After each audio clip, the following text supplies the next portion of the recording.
league rules do not allow him to address the media or to preview a feature that he's not going to be part of. So, sitting on the bench on Saturday will be Coach Arendse, and he is now going to have the responsibility, to preview the future. Coach, maybe just the thoughts heading into that one. I know you just came from a fixture last night. You told me, I'm not sure if you've trained today, but what can we expect from the Supersport United on Saturday? Yeah, thanks. Thanks for having me, and good afternoon, everyone. Yeah, quite right. We just had a training session this morning, so came straight here. Just firstly, apologies from my head coach, Gavin Hunt. Obviously, we've explained why he's not able to be here today. But it's always an honor and a pleasure for me to come and sit and chat with you guys. So thanks for having me. Just the game tomorrow, I think, on the weekend, I think is always a massive one for us. And past battles with a team like Orlando Pirates have yielded some clinical displays from both teams. And it's a game I think that we as a club go into on the back of not some good form. Our league position will state that. And what it does do is it gives us a break from the league so that we can focus on just something different, try a few different things with players, setups, formations, etc., and build that again towards our league campaign after this particular game. But the game itself, I certainly am looking forward to. I think every coach does, every player does look forward to playing against a team like Orlando Pirates, and they're a team in some fine form at the moment. They've got their own aspirations and ambitions to mount a strong challenge to Mamelodi Sundowns, and they're certainly not doing too badly on that front. So we're definitely going to have our work cut out for us tomorrow or on the weekend. Thank you, Coach. Let's take questions from the floor, just by a show of hands. We are still in the live section, so questions that will be able to go out before 8 p.m. Do we have any hands? Let's go to T-Section because the new hands paper noted you. Sunday papers, I would have thought you would have wanted the embargo section. Go ahead. Oh, but you will not want to print. Thanks so much. Thanks, Coach. I think the last time you won this competition, you would have been there 2016, 17, back to back. But since then, 7 seasons has been first round, quarterfinal here and there. What do you think has been the difference over the past 7 seasons? Yeah, thanks, but it's a good question because I think you'll remember in the past we started to have that whole mantle of being cup kings, if you like, and we loved it. We thrived on that. We along the way we sort of built really good squads of players and players who could take us the distance in any cup competition. So there was a lot of focus on that as well.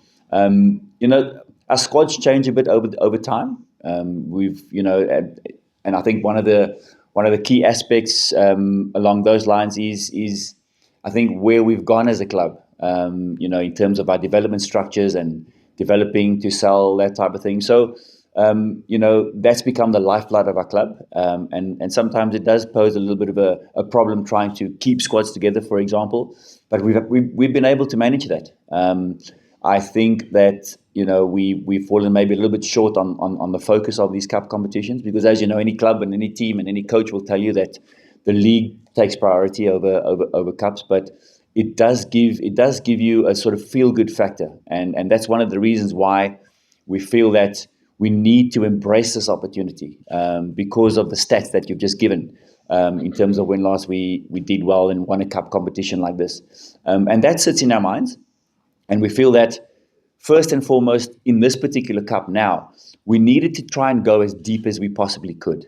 And to come to this stage now is a step in the right direction for us. Yes, we're coming up against the holders, against a super strong team like Pirates who've done really well. You could say they've become cup kings at the moment in recent times. So it's a good test for us. We need to go and put a squad together, put a starting 11 together that we feel will not only challenge them, but feel that we could win the game as well. So it's something that we think about a lot, and it's something that we want to get back to in terms of even potentially reaching this cup final.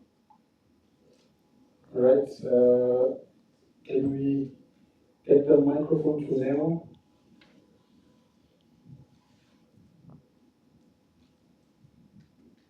Thank you. Thank you, Fatu. Coach. How you bud? Coach, just alluding in your opening remarks that the season hasn't been quite well. What would you say has sort of been the cause of these challenges that you guys have been experiencing throughout this season? Yeah, I mean, it's no secret that we've let one or two key players go. I think during that particular period, Chandra Campbell was one name that we were hoping to build and keep. But sometimes these decisions have to be made. I think also in the best interest of the player. I'm just using him as an example. And look where he is now. He's gone on to great things. So we're not in the business of holding players back. We're in the business of allowing them to go and pursue their future and reach great heights, and he's busy doing that at the moment. We also have had to blood a lot of young players. There's no doubt about that, and those young players are only sort of reaching their straps now. I look at players like Sian Debele, who's come in as a left centre back, for example, alongside Eme Ocon. These are 20, 21-year-olds who now are starting to cement their place in the team on a regular basis. So it's taken a while, and we haven't always got the results. We've fallen short on the injury front to key players. We've lost a few. We've had Tashreeq Morris now move on, and we brought in Christian Saile. So these players are still got to get used to the style of play and fit into the team. We've lost Bradley Grobler with a massive facial injury that required serious operation. He's only making his way back now. It was good that we got it, that he got some game time in our last game now. So we're trying to get him into this important game on the weekend as well. So it literally has been a problem for us in terms of keeping players fit, injury free, for example, and not suspended. So there have been times where we've had to chop and change starting 11s, and no coach wants to do that because there's no harmony in the team. You've got to rebuild that harmony, for example. I know it may sound like excuses, but because every player has to come in and do a job, but it does make a difference when you're playing very close to the same starting team week in and week out, and that's been a bit of a problem for us at the moment. All right, let's move on to Diabolo. Germany from Mr. Coach, Supersport has a very impressive record against Pirates at home, especially in Polokwane. What do you think is behind that? And if I can sneak in a second, how proud are you in terms of looking at what Chandra is and what inspiration does it serve to the current squad? Yeah, thanks for the question. You're right. We do have a record that we're pretty proud of, and that goes quite a way back. I think our secret is to turn the Pirates fans against them when we play in Polokwane as much as we can. No, I'm only kidding. I think it's using it to our advantage. It really is. So we always feel that, and Pirates are a club with massive support anywhere around the country, and it doesn't matter where we play them.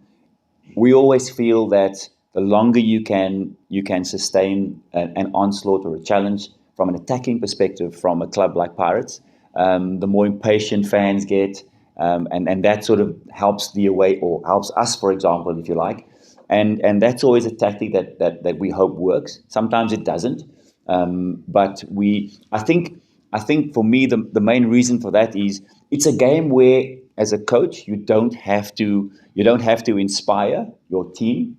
It naturally happens because it's a big club, it's a big stage, it's a big cup competition, and the players want to do well. The players want to walk tall the next day with a lot of pride, and that for me is always going to be a motivating factor for our players. So we're very happy about that kind of approach, and ultimately in the end, the players are the ones that have got to go and do the job on the field. As for Chandra Campbell, I'm very proud. I really am, and I'm just one of the coaching staff. who've had the honor of working with him. We've got youth team coaches who've spent even more time with Chandra since he was. It almost feels like a Ronman Williams story. I coached Ronman when he was 12 years old, and still coming through the ranks. We've got youth development coaches at our club who've done the same with Chandra Campbell and saw his growth, nurtured him through the different processes and the journey that he's on at the moment. But it also comes down to the player and the attitude and the willingness and the desire to want to go abroad, to want to better themselves, to want to play at the highest level. He sat on the bench against Aston Villa in the last game now in the Champions League. Maybe he'll get to play in the reverse fixture of that particular game. And that's what we're all hoping. That's what we all want to see. More of our players playing at the highest level, because it's only going to benefit our national team. And I can't wait for Chandra Campbell to come and represent our national team, for example.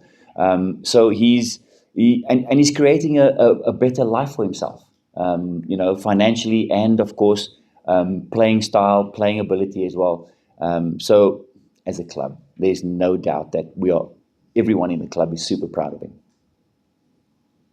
All right, let's go to Ronaldo. Is he in front?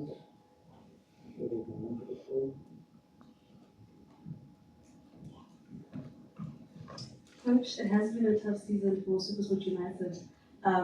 But if you look at the results like the Kaizer Chiefs one, what kind of effort would it take for your players to mimic that kind of result? Yeah. It's funny you asked that, and it's such a good question, because we spoke about that before our training session this morning, and we went straight back to the Kaizer Chiefs game and went, what did we do well there? What happened for us? What worked? And we started recreating moments on the training ground in relation to that particular game. And we walked off the training ground this morning, and Orlando Pirates better listen to this, because it worked. What I'm trying to say is we walked off the training ground feeling very confident and happy about the outcome and how we want to set up, and hopefully it works. So recreating those game moments, and of course the two teams are very different, but we feel that if we can recreate game moments like that in this particular game, I think we've got a chance. And when you go into a game like this, you have to put your players into confident mode, because it's that kind of approach. And we know what the capabilities and the abilities of every single player are in our team. For us as coaches, it's only about putting it all together and helping them. So we were very happy, to answer your question, coming off the training ground, relating it all to Kaizer Chiefs in that particular game at that time. Thank you. Benjamin? Thanks, Matu. Coach, Over. you spoke about Christian Seidel a little bit earlier. Excuse me. Can you talk to us about his time there? He seemed to struggle a little bit at his previous club, and he's come here. He looks to be far more comfortable with how Supersport plays, and finding the back of the net a couple of times as well. Just talk to us about him there, the work that's being done with him and Nukovic up front, and how it's worked for you. Yeah, thanks. There's a lot of quality in Christian, lot of quality, and we needed to find the quality when he first came. So we had to have a look at him in different positions and see where he's most comfortable, where he's the best suited, for example. And I mean, if you saw the game against Kaizer Chiefs, he dealt out some really good wing play, and you'll see the goal that he scored there, where he joined in from wider areas, exposing the defense at times, and that's where he's at his best. He's a very strong player, so he's got good hold-up play. He can hold people off, and he's got an eye for goal. What we've discovered is that he bounces off confidence, and if you show belief in a player like that, he's ready and willing to give you his all. So he's going through a little bit of an up and down at the moment, performance-wise, and the job that we have ahead of us is to get him into a consistent mode. And once we do that, I think he's a striker that is going to fire on all cylinders. And I think if he continues like that, with a good attitude, a good mindset, a positive one, I think he's got way more goals in him come by the end of the season. Right, we'll move on to the embargoed section. So if your hands are still up, I'm happy to point you. Okay, let's go to Tebang, the back. So the next session is embargoed for 8 p.m. We literally have about 8 minutes. Coach. Okay. Hi, bud.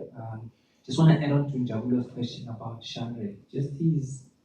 How strong is he mentally? Because I mean, being overseas is not easy, and from your side, you've been there. What does it take to stay there for a long period? And I wanted to ask you also about Donne Jensen. He's on loan, but he hasn't had a lot of time on the field. How's he doing? What's it been like for him being on loan there?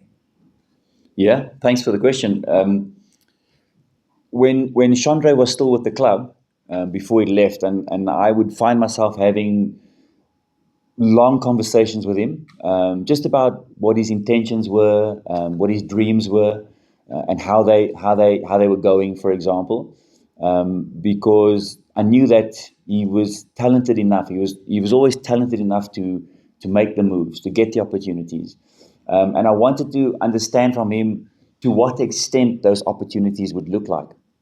And he was always very clear in his mind that those opportunities were European-based opportunities. He was looking straight away to European-based opportunities. There was nowhere else that he wanted to go in the PSL. And for me, that shows a proper desire from a young player. Now, when you leave your home country at the age that Chandra is, 20, at the time when the process originally started, you're not only leaving your teammates, you're leaving your family, particularly parents and siblings if you have to, and that can always weigh heavily on your mental state. You're going to a foreign country, the weather's cold, you don't know what the local people are like, and take it from me, when you go to a foreign country, you have to earn their respect, and it's not easy. It's not easy. So your mental toughness comes into play, and if you don't have that about you, the only thing that weighs on your mind is when can you go back home. And you must never have that in your mind if you want to make it at a level that Chandra wants to make it. So I saw a proper mental toughness in him, even at that stage, and he wanted it so badly. And he's starting to get it. The biggest challenge for Chandra now is to keep it, grab hold of it and keep it, and embrace it, and just follow the dream. Just follow the dream, no matter how tough it gets. And I've got no doubt in my mind that he will do it. He will do it. I think we're going to see Chandra Campbell on the biggest stages of world football for years to come, because I think he's got a very clear and a very solid mindset about how it needs to be done. So what that means is he's prepared to live right. He's prepared to do the right things, eat right, look after himself, work hard at training, find the game time that he needs, challenge people for it, all of those things. And I'm not worried about him. As for Donne, when Donne first came to the club, I was very, very excited about what he could bring, because we saw a really good wing player, sort of from a midfield perspective. It's just that he hasn't been able to crack on. He needs a lot of work on his fitness levels. We've picked that up obviously on the training ground. The natural skill and ability is ridiculous when it comes to Donne Jansen. He's just got to find a perfect balance now in terms of his fitness levels and how he integrates that with his ability to play the game. So we're working on him every day, and he's responding to it. And hopefully his game time will come sooner than later. Thank you. We have hands here. Can we start with the Karabo quickly? Good afternoon, Coach. How you, buddy?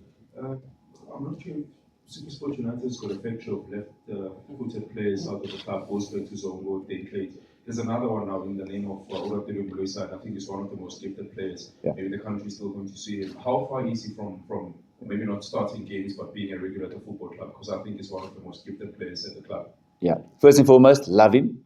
Love his attitude. And secondly, in terms of when will he start to play, watch this space.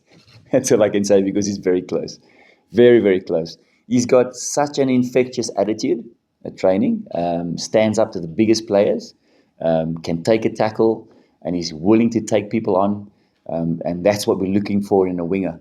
There are one or two little components that we are working on with his game, but I think he will perfect that before long. So you're right. There is a bit of a left-footed factory coming out of Supersport United, and we're very, very happy about that. Tell due to time, just one question, very quickly. Coach, Hey, you're putting under pressure now. one beautiful thing about this match tomorrow is the youthful element that comes with it. We just saw last night Orlando Pirates playing two young defenders, and you guys, like, you are known, you've got quite a youthful side. The youthful element of this match, what does it say about the future of our game and Bafana Bafana, to be precise, as a Bafana legend this time? 100%. I think the game is in a good space when it comes to the youth development of it and young players coming through. And what I need to say to that is a huge sort of hats off to the coaches of these players, because coaches will tell you they're always under pressure to get results. Now, more often than not, players are going to err on the side of not playing young players and go with more experienced players because they're under pressure to win games. And I think the trust levels are different because experience tells you that they are experienced and they know how to deal with situations. But the fact that coaches are taking chances on these players, and I think, I'm proud that we are one of the clubs that are at the forefront of that. We're not shy to give our young players a chance and put them on the bigger stages. And this is a big stage. This game on the weekend is a big stage, whether it's Pirates young players, Supersport United young players, and I love seeing it. I love seeing it. And I know there's pressure on coaches to win games, but I love seeing it. And I think what it does, the message that it does send is that our national team is in a good space because we have something to look forward to and build on. Hugo Broos has put our national team in a fantastic space with the results that we've gotten to date. We're going on to another major competition coming up later in the year, and then there's, of course, qualification for the World Cup coming up as well. So for our national team coach, it will be an absolute delight to have such a bigger pool of players and how he can integrate the more experienced players that he's got with these young players playing on the biggest PSL stage at the moment. So I love seeing it. I love seeing young players come through. Skipper, just one and quickly. Yes, there's only one. Coach, in fact, it's good that Tamba asked this before I do, because there is a challenge that we continue to have in South Africa, the goalkeeping challenge, and I think it's mostly reflected nicely at your club. Takazani Mbadlo comes in, very good keeper, but he's 28. So I just want you to tell me, what are we not doing right as a country to get this goal? You just talked about getting young players early and give them a chance, but with goalkeepers, we don't seem to get it right. I love you. Now you want to talk my language. Thank you. Goalkeeping, absolutely. And I don't know if I've got to be careful how I say this, but I say it with all good intent. The problem we face at the moment is, and please somebody correct me if I'm wrong, that none of our PSL clubs have foreign goalkeepers who are first choice goalkeepers, for example. And that is no disrespect to foreign goalkeepers because I think they do add value to our game. But it is a problem for us as a local South Africa because we're not placing a serious enough. Okay, I'm part of a process that is going to change that. But for now, we are not placing a serious enough focus on developing young goalkeepers coming through. So our youngest goalkeeper, who is a local, who's playing in the PSL at the moment, I stand corrected, is maybe Sipo Chine. I think he's 28, 29. Somebody can correct me. It's not good enough. Where are our 20-year-olds, our 21-year-olds who are playing first-team football for their clubs? So that speaks to a proper lack of development from a goalkeeping perspective. Now, as goalkeeper coaches, and I've been in the goalkeeping game for many, many years, I'm working very closely with Grant Johnson at the moment, who's the current Bafana goalkeeper. We've identified that the problem is not Grant and I going and coaching as many goalkeepers as we possibly can to try and correct that situation, but we have to start coaching as many goalkeeper coaches as we possibly can so that they can go out and coach young goalkeepers and widen the pool of goalkeepers for selection. We cannot just rely on Ronwin, on Ricardo Goss, on Velimotwa, for example, on Sage Stevens, who's coming to the squad, on Sibo Chane. We need the younger crop of goalkeepers coming in who can mount a serious challenge for the next 5, 10, 15 years of international football. So that is a serious consideration that we are currently working on. All right, thank you very much. We'll end it here, Coach.